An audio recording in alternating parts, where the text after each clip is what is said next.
First, there's currently $147 billion in revenue that was illegally collected. So how will that money be returned or divvied up? Will it even be returned? Expect years of litigation. And what happens to all the deals with foreign countries that are already in place?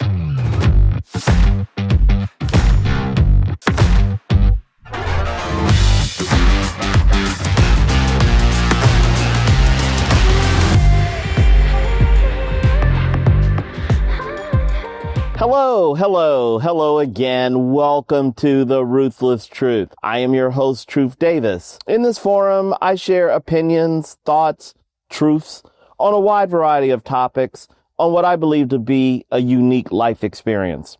And you can read more about that in the profile or the notes. My intent is to share stories and hopefully provide some life and career lessons that will assist you on your life journey. Please follow me on Instagram at TruthDavis5. Subscribe to the YouTube channel, Ruthless Truth. And there's also a Facebook page, Ruthless Truth. General format, I'll share some initial commentary on current news or just my thoughts. Then I'll go deeper on one topic, which will be today's truth. And then I like to finish with an American history fun fact. Okay, a lot has happened in the last week. We are well underway with Lenten season, as Ash Wednesday was last week. And as we all know, Lent is the 40-day period of fasting or sacrificing and prayer. But interestingly, on the calendar, it's a total of 46 days from Ash Wednesday to Easter Sunday. So how do we get to the 40 days? Because you don't count the Sundays, okay? There are 6 Sundays during this period. And when excluded, you get to a total of 40 days. I argued this point with my pastor for years, as our congregation took the practice of Lent very faithfully and seriously. But he didn't acknowledge the Sunday exemptions, so I let it go. But privately, I took my Sundays off. Okay, but by far, the biggest news of the week was the Supreme Court's decision that the broad tariffs implemented by the president over the past year are, quote, illegal. And while the president went on an all-time over-the-top angry rant, any casual observer or reader of the Constitution should have expected this decision. I mean, it's actually quite simple. Tariffs are a tax. And the Constitution clearly states in Article 1, Section 8, quote, the Congress shall have power to lay and collect taxes. And before moving to the next step, let me just share my thoughts on Supreme Court Justice John Roberts. He was nominated Chief Justice. He was nominated to the court by George W. Bush and later confirmed in 2005 by a Senate vote of 78 to 22, which at the time was the closest vote ever. Because historically, the Senate basically rubber stamped presidential Supreme Court nominees. As it turns out, every confirmation since Roberts has been even narrower as partisanship overtook our national political landscape. You know, John Roberts was nominated for his conservative record, and by replacing William Rehnquist, and then soon after that, Judge Alito replaced Sandra Day O'Connor in 2006, the court shifted to a conservative majority. But for the most part, John Roberts has been a strict constitutionalist, even when pressured by the Republican Party or the president. You know, when the GOP sought a Supreme Court decision to overthrow or kill Obamacare, Roberts rejected it. He explained, hey, Obamacare is legislation that was passed by Congress. And if you want to eliminate it or change it, that is the responsibility of Congress, not the Supreme Court. And on the tariff decision, John Roberts reconfirmed the doctrine of checks and balances that is the foundation of our Constitution. There's a clear separation between the powers of the executive branch versus the Congress. And despite his wishes, the president can't, quote, do whatever he wants to do. This was a critical and I must say reassuring decision. Okay, so what now? Okay, I'll tell you what now. First, there's currently $147 billion in revenue that was illegally collected.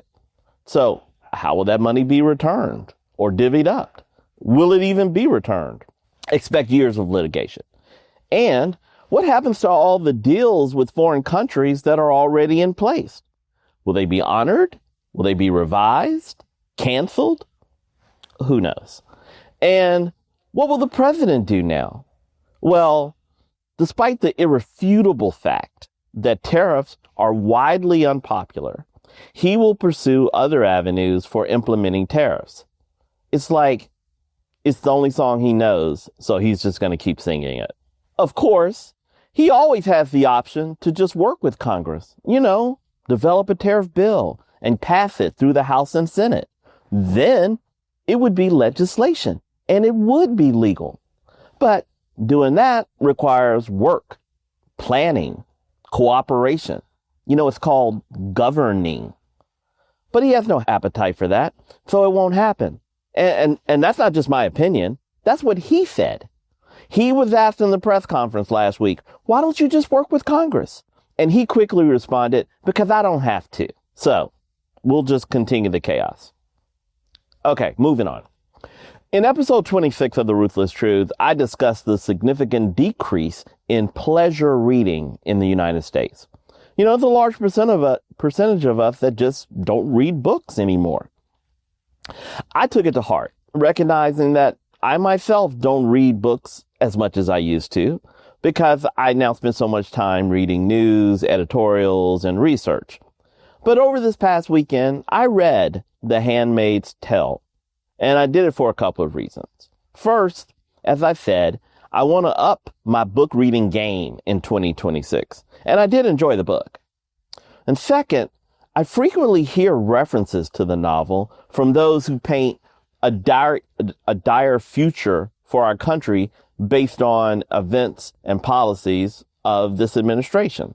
Now, while I personally struggle to see the U.S. devolving to the dystopian state depicted in the novel, I do understand the comparisons. Currently, Vice President J.D. Vance is one of the loudest voices and advocates for the pronatalism movement, which encourages Americans to have more babies to combat the declining birth rate.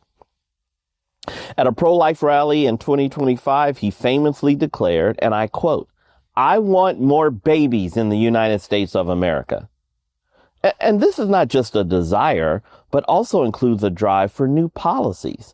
Specifically, the movement looks to restrict access to birth control, ban abortions, subsidize daycare, and provide cash bonuses for new births. And on a related note, my home state of Tennessee continues to be the leader in the clubhouse when it comes to outrageous state policies and legislation. Remember, this is the state that banned drag shows and has one of the most restrictive abortion bans in the country, only making an exception to save the life of the mother. But apparently, that's not enough.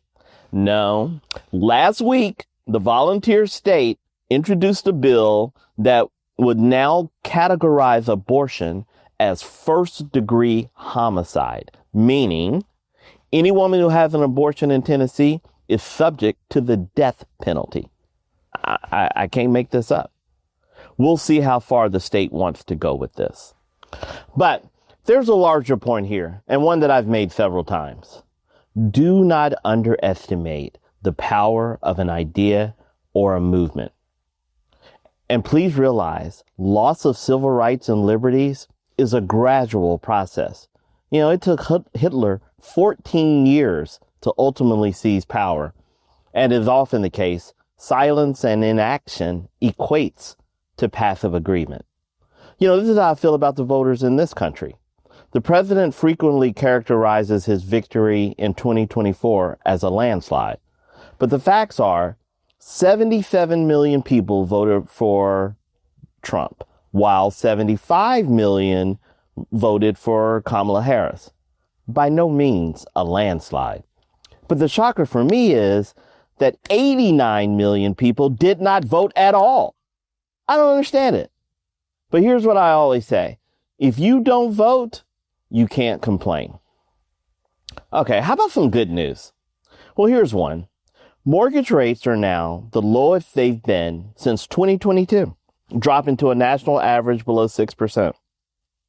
And while they haven't returned to pre-pandemic levels, we are now seeing a consistent trend of decreasing rates. Hopefully, we're on the way to revitalizing the housing market that's been stagnant for the past few years.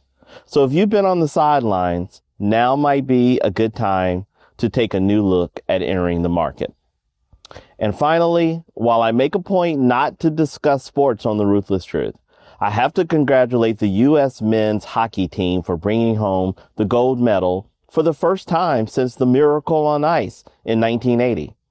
I was watching it live on Sunday, and it was a thrilling game and victory. And the U.S. women's team also won gold in hockey, their third gold medal since 1998. So congratulations to them as well, and to all the other medal-winning individuals and teams representing the United States in Italy. Well done. Okay, let's get to today's truth. Okay, today's truth. So, who wants to be a millionaire? I'm fairly certain that given a choice, most people would prefer to be wealthier than not. Decades ago, a very famous celebrity uttered a quote that has stayed with me for life. It was Pee Wee Herman, whose popularity had soared behind the release of his #1 movie, Pee Wee's Big Adventure. And so he was being interviewed and was asked how he was dealing with all the problems that had come with his newfound fame. And he replied, it occurs to me that it's much better to have money and problems as opposed to just having problems. Bam! I mean, those are words to live by. Well, at least for me. So, in today's truth, I want to discuss an outline, perspective, and paths for achieving millionaire status. Okay, then, assuming most people would prefer to have more money, what's the best path to get there?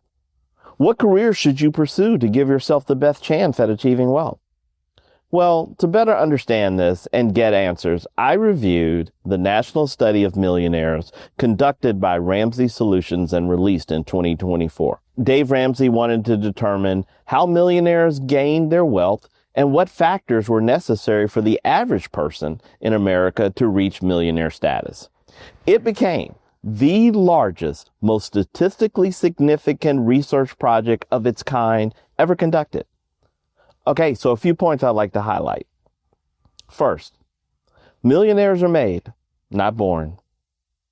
79% of millionaires did not receive any inheritance at all from their parents or other family members. And not only did they not receive money, they didn't grow up around money. Only 2% of the respondents said they grew up upper class or better. I know we all like to believe that most rich people were born rich, but that's simply not the case. Okay, so they didn't inherit the money. Now you must be thinking, well, they must have had really high-paying jobs. No. Here is the list of professions that have the most millionaires. And this list is in order. They are engineers, accountants, teachers, management, and attorneys. Okay, teachers rank third behind engineers and accountants on this list. So how could it be that teachers who earn an average income of $61,690, according to the U.S. Bureau of Labor Statistics, how could they take the third spot while physicians don't even rank in the top 5? Because as contrary as it sounds, earning a high salary is really not that significant a factor in building wealth. Because regardless of your income, you earn wealth by working hard, living below your means, and saving and investing wisely. In a previous episode of The Ruthless Truth, I told the story of the Vanderbilt family who blew a $6 billion, that's billion with a B, $6 billion fortune in just 3 generations. I can't say I'm a big fan of Dave Ramsey, and I often disagree with him. But given I'm referencing his study, I'll also include one of his most impactful quotes. You can't earn your way out of stupid. And, it's very similar to weight loss and fitness, where the adage of you can't outrun a bad diet. So just because someone makes a lot of money, it doesn't mean they will be responsible with it. So how do teachers do it? Well, first, they take a long-term view. Most teachers realize that building wealth takes time and discipline. As I've noted many times, only 6% of millionaires are under the age of 40. People build wealth in their 40s and 50s. Additionally, over 80% of all millionaires enroll and invest in their employer-sponsored retirement plan, whether that be a 401k or a 403b or the other versions. And not only do they enroll, but they contribute at a high savings rate, increasing the amount of equity that can grow significantly over time. Third, teachers frequently take on side gigs to supplement their income, often leveraging their educational expertise for higher pay. Now, the most common activity is tutoring, followed by developing and selling lesson plans or, teaching summer school. And there are a number of teachers who work as drivers for food delivery companies like DoorDash. Finally, they maintain a modest lifestyle. Teachers don't spend extravagantly. In contrast, a lot of high-earning professions, such as physicians, executives, and celebrities, are very conspicuous in their consumption. When looking at the profile of luxury car buyers, these people are most typically high earners, with the most common professions being physician, engineer, or executives. Now, if you notice, all three of these professions rank in the top 5 for millionaires, but you don't see teachers in that group purchasing expensive cars. One other wealth building factor for teachers and most other millionaires: they're married. And it's not uncommon for teachers to be married to another teacher. Still, regardless of the spouse's occupation, marriage is a key factor in building wealth. As evidence, 86% of all millionaires in the United States are married, and the majority of them are married to their first spouse. So why is marriage key to achieving millionaire status? Well, there are a number of reasons. The most obvious benefit is that you have 2 incomes only supporting one residence and household. But there are other financial benefits. Married people have higher credit scores. They're more likely to be approved for a mortgage or other loans and receive more favorable rates. Marriage aids career growth, as married people are viewed as more stable and responsible. Now, I'm not saying building wealth should be the reason for getting married, but you'll likely get there faster and more easily than if you were single. So given what you know about teachers, what's keeping you from building $1 million net worth? Hopefully, you see it's more achievable than you may have previously thought. So just do what teachers do. Take and maintain a long-term view. Building wealth takes time, often decades. Second, live below your means. Third, enroll in your employer-sponsored retirement plan and enroll early. The earlier you start, the more time your money has to benefit from compound interest and time. And save at a high rate and invest wisely. Now, you'll probably need to assume some investment risk to achieve true portfolio growth. But like most things in life, becoming a millionaire requires planning. Embrace these principles, follow these steps, and you can get there. Okay, let's get to today's American history fun fact.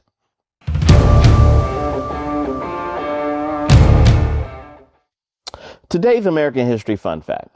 In today's American history fun fact, I want to discuss the Beatles, the iconic rock group of the 1960s and undisputably one of the most successful music artists of all time. Now, a couple questions may come to mind for some of you. First, wait a minute. The Beatles are British, so how do they enter into an American history discussion? And second, what could I possibly tell you new about the Beatles? Okay, fair questions. But first, let me say this. I am a huge Beatles fan and have been since I was a young teenager. Not only have I listened to all of their music, but I've also read several books on the Fab Four. I consider myself a Beatles aficionado and historian. But in today's American History Fun Fact, I want to share an aspect about the Beatles that you probably don't know, and that I myself only recently fully appreciated. I want to talk about the Beatles' small but notable role in the American civil rights movement. First, even before the Beatles came to America and experienced meteoric popularity, the group was heavily influenced by American black artists. Key influences included Chuck Berry, Little Richard, Muddy Waters, and Smokey Robinson. But unlike many white artists of the time who stole from black artists, the Beatles always credited and championed the black musicians that influenced them. John Lennon stated that without black music, his life would have been nothing, and he frequently cited the aforementioned artist. Additionally, early Beatles recordings were often covers of previously released songs from black artists. But when the Beatles were performing live, they always acknowledged and credited each artist before playing their song. The Beatles made their much anticipated U.S. debut on the Ed Sullivan Show on February 9, 1964. The episode broke all viewership records for the young medium of television. It was a major event occurring in an early month of one of the most eventful years in modern American history. 1964, that was the year of the Freedom Summer, which was a campaign launched in June by civil rights activists with the goal of registering as many black voters as possible in the state of Mississippi. The landmark Civil Rights Act was signed into law in July of 1964. And sadly, it was the year that three young civil rights workers, Goodman, Cheney, and Schwerner, were brutally murdered in Mississippi. So following their Ed Sullivan appearance, the Beatles became the most popular group in the country. In the 6 months that followed, the band achieved 17 top 40 singles, including 6 number ones. And they had scheduled a summer tour for August and September. The Beatles were scheduled to perform on September the 11th at the Gator Bowl in Jacksonville, Florida. However, prior to the concert date, the group learned that the audience would be segregated. This local policy was in defiance of the Civil Rights Act of 1964, which banned segregation in public accommodations. Well, the group was outraged, and the four Beatles demanded that the black concert goers sit with their white counterparts. They issued a statement 5 days before the show that noted, quote, "We will not appear unless Negroes are allowed to sit anywhere. We never play to segregated audiences, and we aren't going to start now," said John Lennon at the time. "I'd sooner lose our appearance money." Well, given their popularity, the promoters caved. Now, following this experience, the band's management included a specific clause in their contracts for future shows, stating that they would not perform in front of a segregated audience. Then later in the decade, the Beatles recorded the song Blackbird, written by Paul McCartney. It was inspired by the Little Rock Nine, which were the 9 black students who desegregated Little Rock High School in 1957. The word blackbird is used as a metaphor for black women, encouraging her to overcome oppression with the lyric, "Take these broken wings and learn to fly." I'm not going to sing it for you, although it's one of my favorites. The song was intended as a symbolic anthem of hope, empowerment, and support for the 1960s American civil rights movement. Little fun fact about the Beatles. Well, that's all I have for you today on The Ruthless Truth. Thank you so much for listening. Again, follow me on Instagram at TruthDavis5. Subscribe to the YouTube channel, Ruthless Truth. And there's also a Facebook page, Ruthless Truth. Thanks again, and I'll talk to you soon.